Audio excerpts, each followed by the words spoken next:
Welcome to Burlap Teachers. Enjoy the video. You'll start on the iPhone that already uses your iCloud. First, make sure both devices are updated and on the same Wi-Fi. This speeds syncing and prevents conflicts.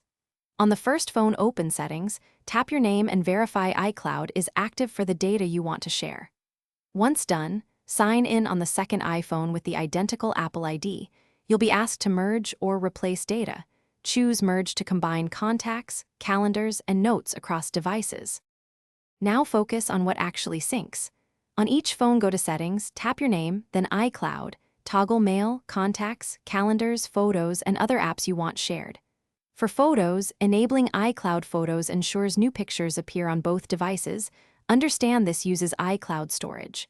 For secure access, turn on iCloud keychain so passwords and Wi-Fi credentials follow you. After toggling, give the phones time to upload and download. Large libraries may take hours depending on your connection. Finish by confirming everything's synced.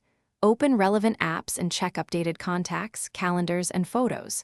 If you see duplicates or missing items, selectively merge or clean up on one phone, then let iCloud propagate changes. If syncing stalls, restart both phones and, if needed, sign out and back into iCloud. Signing out will ask whether to keep a local copy. Choose to keep when unsure. One key tip: check iCloud storage. Running out of space is the most common cause of sync failure. Thanks for watching. Consider subscribing if this video helped you.